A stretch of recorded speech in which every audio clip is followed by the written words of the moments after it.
What's up, guys? It's a beautiful day here in West Virginia, and we're gonna do the first in this series of debrief videos from my big motorcycle trip across the country.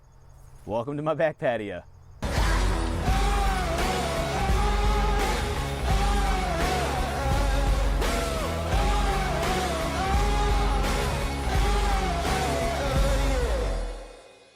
So today's video is going to be the general debrief video. I've taken all of your suggestions and comments and feedback and everything. Thank you so much for that on the previous video I put up about us returning from the trip. And I'm going to attempt to address most, if not all of them, throughout this series.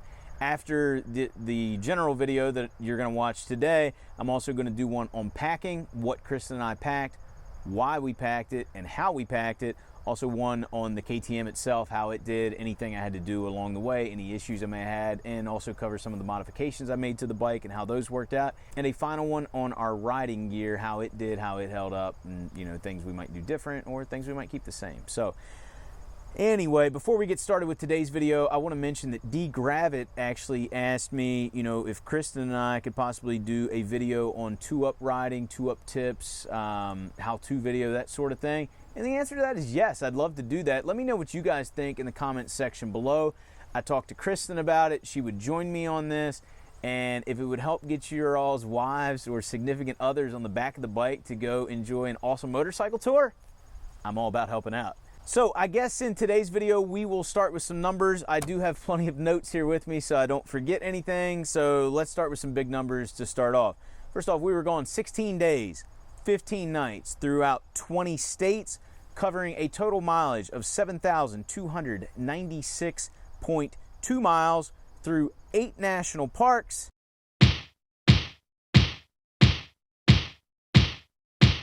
Maximum amount of mileage on any given day was 636 miles. Minimum amount of mileage was 0 miles because we stayed in Vegas for an extra night. And the average mileage comes out to 456 miles.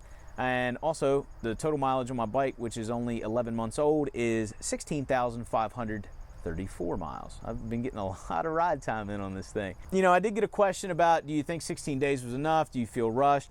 And while that number of 556 may sound high, the middle 8 days of the trip, we averaged 300 miles, actually less than 300 miles per day. So keep that in mind. I kind of front loaded it with a decent amount of mileage early on and then back loaded it with a decent amount of mileage because we'd been through those areas and I really wanted to explore the West Coast and some stuff out there that I hadn't been to before. And we were able to do that at a pretty leisurely pace. Now, I did have a question about how I planned the trip. Let me just give you some goals I had on this trip. The big goal was finish the lower 48 states, which I accomplished. And I also wanted to get out to the West Coast, Washington, Oregon, California. I'd never actually been to Oregon at all before. I had been to Washington, California, but of course I'd flown out. I'd never been there on my bike. And we had an amazing time, which you guys will see when the trip videos start to go up. I had some other things I wanted to see along the way, but I don't want to get into the nitty-gritty details about how I planned the trip. Shameless plug. Because I've already explained all that in my book, Motorcyclist Guide to Travel. I practice what I preach. You guys know I ride a S-ton of miles every year, and that's what I like to do. I mean, this is how I spend all my free time, is traveling on my motorcycle. The method to my madness is in this book. I know a lot of you already have a copy of it, but if you don't, you can get it on Amazon, linked below, for $16.99, or you can buy it directly from me. If you would like a signed copy, you can go to twowheeledrider.com, click on the shop tab. I will ship it free anywhere in the United States. If you're outside the US, send me an email. I'll get you a shipping quote. And not only will I sign it, I'm going to drop in some two-wheeled rider stickers, no extra charge. So pick this book up. It's an easy read. It's been reviewed by a few guys. I've gotten really, really positive feedback on it. And it'll tell you how to plan your own trip if you have questions about it, or you've never done one before and you just need a place to start. I recommend unbiasedly checking out my book. All right, so let's talk about the weather a little bit. Not much to complain about. It rained on us probably less than 50 miles out of the nearly 7,300, and you can't complain about that. The temperature, the lowest it got was 40 degrees in Deer Lodge, Montana one morning while we were actually riding, so thank you, heated grips and heated seat. And the hottest it got was 121.6 degrees going through Death Valley. Now, for those of you that would like to know our exact route, I have posted that with a Google map I've shared. I'm going to link it in the comment section or in the description down there below, or you can visit twowheeledrider.com. It's listed on there. It's something you guys can check out. I'm going to break it down a little bit for you as we go over some of this other stuff to let you know where we stayed and kind of give you an idea of our route along the way. Now, when you heard the mileage earlier of 7,296.2 miles, I did break that down because some of you were curious about how many of those miles were interstate miles versus county, back roads, state routes, stuff like that. So out of the nearly 7,300 miles, only 2,418 were interstate miles, and nearly 5,000 of that was county, back roads, that sort of thing. Now, I will say this. It would have been even lower than 2,418. However, there were some bad wildfires going on in western Montana. Some roads were closed, some areas were closed. So I basically rode the interstate from Deer Lodge all the way to Seattle. One, we were able to cover, ground a whole lot faster, and there was some good riding in there, even for the interstate. And two, I just didn't want to take the chance. I mean, we got into some really, really dense smoke going through Missoula, and the safest spot to be was the interstate, so that's what we did. Also, a lot of those interstate miles were covering some areas where, we're in the Midwest, it's flat, it's cornfields, and it was just the quickest way to get through there to get to what I'm going to call the more interesting places, so that was another reason we added some interstate in. So, somebody asked, and I don't have the name written down, how much did the trip cost? Could you break it down for us? And the answer to that is, yeah, I can break it down, and I'll give you an estimated total cost. I did have cash on me. We did some stuff credit card. Kristen picked up some stuff. I picked up some stuff, but I've got a pretty good idea of what it costs. So, first off, let's start out with fuel. My bike runs off of high octane.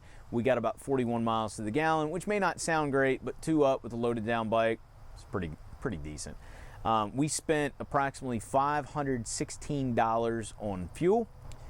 Park fees, I'm going to pop those up. We went to Badlands, Redwood, Yosemite, Death Valley, Zion, Bryce Canyon, and Arches, and it is cheaper if you're on a motorcycle than a car in most cases. Food, that one's a little tough to go over because everybody's going to eat at different places. However, I'm going to put up what it cost us on the screen right now. And the reason why I'm just popping it up on the screen is that I haven't totaled a couple of these things up, but I do have some of the figures. Bike maintenance, unless you want to count the fact that now I'm going to put some tires back on my bike and that sort of thing, really nothing. We'll estimate like 50 cents in chain lube, and that was basically it. Didn't have to do any maintenance to the bike along the way, though I will be due for an oil change here pretty soon. Lyft rides, $44.24.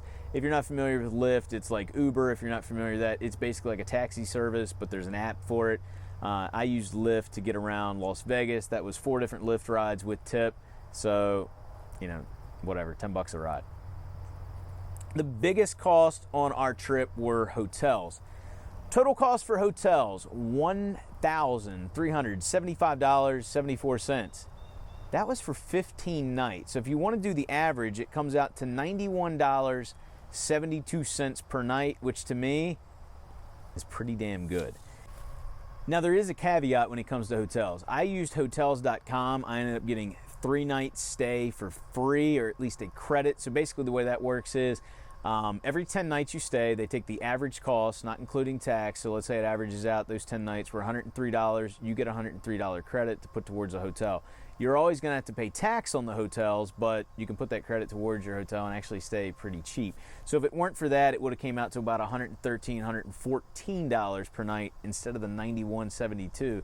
So you can see we saved over $300 on this trip just by using hotels.com. I'm not affiliated with them. I'm just a big fan of what they have, so I recommend checking them out. So let's break it down night per night, where we stayed, what type of hotel we stayed in, and how much it cost. We stayed in Crawfordsville, Indiana, night 1 at a Comfort Inn. That came in at $114.79. We stayed in Lamar's, Iowa at a Baymont Inn and Suites, which was okay, $92.92. We stayed at Hotel by Gold Dust in Deadwood, South Dakota on night 3. We actually stayed there last year. Really like that hotel. Recommend it highly. $132.18. We stayed at a travel lodge in Deer Lodge, Montana, $96.77. There's not a whole lot to choose from there, but everybody was really nice. Room was clean, you know, no complaints. We stayed at a Comfort Inn in Kirkland, Washington, which is a suburb of Seattle, $179.12. That's a ridiculous price. It was a nice hotel, but that was the most expensive place we stayed the entire time. We stayed at a locally family-owned place called La Chateau Inn in Florence, Oregon for $98.72. Pretty nice place. We stayed in a Best Western Plus in Eureka, California. I used a $108 credit. Still cost me $94.79. Super, super nice Best Western that allowed us to... They had a limo service to take you out to dinner. Probably a little overpriced if I hadn't used the credit, but you know, coming in on $100 with my credit, can't really complain. We stayed at a Comfort Inn in Modesto, California. Nice enough, plenty of restaurants and things, walking distance, $119.19. We stayed at the Golden Nugget down on Fremont Street in Las Vegas for 2 nights at $61.02 a night. By far the nicest hotel we stayed at. I highly recommend the Golden Nugget. The pool is unbelievable. Definitely check that out. First time I'd stayed down on Fremont Street. I'd always stayed up on the Strip. I will be staying there again. The next night, night 11, Green River, or day 11, however you want to look at it. Green River, Utah, Super 8 Motel, $95.33. It was fine, nothing to really complain about. Then the next night, we were in Alamosa, Colorado at a Super 8. Walking distance to quite a few places, $107.49. Dodge City, Kansas on night 13, we stayed at La Quinta. I'm really impressed with La Quintas. We've stayed at a few of those now, and I have yet to have a bad experience at a La Quinta. They're a little bit pricier. I used a $103 credit, so it only cost me $24.40. Best Western in St. Robert, Missouri on night 14, $82.17. And the final night in Dayton, Ohio, we stayed at a Hampton Inn for the grand total, because I used a credit, of, I had to pay tax, $15.83. Nice hotel. I'll put the exit number up there of where it's located, and I think it's off of I-75. Excellent location if you're traveling, because there are all kinds of restaurants, things to do around there, lots of hotels, really easy access, and you can walk to most of it. So I had some questions about sharing, like some cool places to check out. I was going to do that in this video, but honestly, you're going to see all those places when the travel series pops up, and I actually say, hey man, I recommend checking this out, or you know, whatever. So I'm not going to share those in this video. Some mishaps along the way. I'm not going to say we had mishaps. There's some things we didn't get to do. I missed Thor's Well going down through Oregon. It's not well marked. I kind of missed that, but I did get to see some other things along the way. So no big deal there. I wanted to stay in Antonito, Colorado one night at the Indiana Jones bed and breakfast. I'm a huge Indiana Jones fan, and the house that like River Phoenix and Sean Connery were in, you can stay at. I don't like to book things too far out in advance. You never know what's going to happen with a motorcycle trip. Unfortunately, even 2 or 3 days out, it was already booked for that night. So because we weren't going to go there, I didn't ride Million Dollar Highway. So that's twice I've missed it now. But no big deal, we'll get those things later on. But pretty much the rest of the trip went as planned, and we got to see and do pretty much everything we wanted to do. I did have a few questions about good restaurants along the way. I'll tell you what I'm going to do. I'm going to list those in the description below, but I will recommend one right off the bat that stands out. Go to Dodge City Brewery if you're ever in Dodge City. First off, great beer. Second, amazing, and I mean amazing pizza. They actually learned how to make their pizza. She said, what'd she tell me? Goodfellas up on Staten Island. They actually flew to New York to learn how to make it. I've been to New York many times. Dodge City, Kansas has pizza on par with New York City. Definitely check that out. We talked to the owner, really nice lady. One caveat about that pizza place though. However the pizzas come, that's how they come. Do not ask for substitutions, modifications. It's just the way it is. That I don't really look at that as a negative, because their pizza was awesome. We may have eaten 2 of them while we were there. All right, so anyway, guys, that's some of the breakdown of some of the numbers, what the trip cost, or at least an estimate, you know, pretty close to that. How many miles we covered, how we covered it. I've shared the map. Be sure to check that out if you're interested in it.